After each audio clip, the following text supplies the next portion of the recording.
Magkaliwanagan tayo rito, ha? Tayo nandito para mag-training. At hindi para magligawan. Maliwanag ba? Yes, Opo. Maliwanag ba? Yes, Coach! Okay! 5 laps! Go! Go! Hindi may kakailang sa unang araw pa lamang ng kanilang pagtatagpo ay may namuuna agad na pagtitinginan sa pagitan nina Elma at Jojo. Isang bagay na hindi magiging madali para sa dalawa. Lalo pat iba yung disiplina ang kinakailangan sa larangang kinabibilangan nilang dalawa. Ang galing mo pala talaga. Halos walang makasibisi sa practice race, Hindi naman, tsamba lang yun. Hindi, totoo. Ang galing mo. Totoo. Ang galing mo talaga. Salamat. Eh, si ate oh, ate! Hoy, Si Jojo, ang ate Gemma ko. Kamusta po, Ate Gemma? ate, masyado ka namang formal. Gemma na lang. Uy nga pala, tubig mo. Tsaka nagdala ko ni Salamat. merienda. Ako na hawak. Salamat, ate. Sige. Thank you. Ako na. Sige, okay lang. Okay. Oh. Main kayo. Salamat. Pasensya ka na. Tubig po, tubig. Buksan natin. Okay lang ako na. Hindi, ako na. Teka, may dumi yata sa... Okay. Mainom ka naman.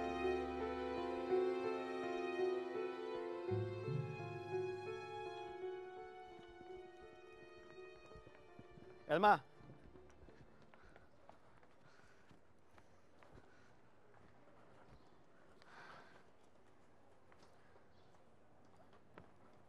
Alam mo, napapansin kong panay ang dikit sa'yo ni Posadas, ah.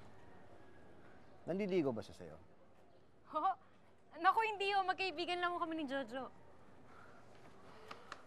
Hindi naman ako sa nakikialam, ah. Pero siguro dapat iwasan mo muna siya. Bakit naman ho? Wala naman hong ginagawang masama yung tao eh. Elma, lalaki rin ako. Alam ko ang diskarte ng kapwa lalaki pag mandiligaw. At this point siguro, kailangan malaman mo mga priorities mo. Coach, alam ko po kung ano mga priorities ko. Sa ngayon, oo, yan ang priorities mo. Eh, paano pag nagligaw siya? Mawawala lahat ng pinaghirapan natin. Masasayang. Pag nangyari yon, mapipilitan ako itigil ang training mo.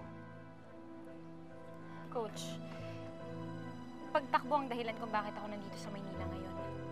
At yun din ang dahilan kung bakit ginagawa ko lahat ng mga pinapagawa nyo kahit na gaano kahirap yun.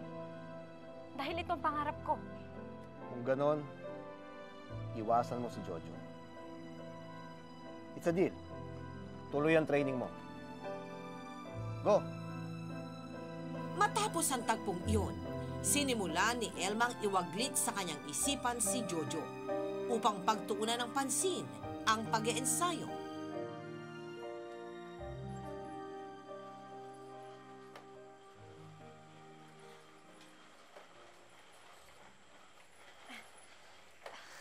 Coach, pagod na ako.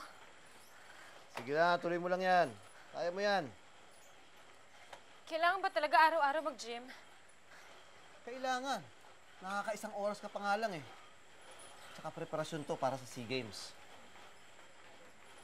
Kaya mo yan. Sige, tuloy lang. Lakas-lakas mo eh.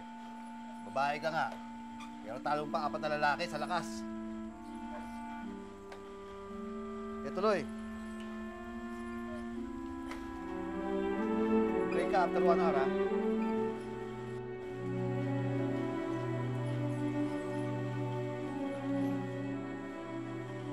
Elma, mukhang puspusan ang ensayo niyo ni Coach, ha?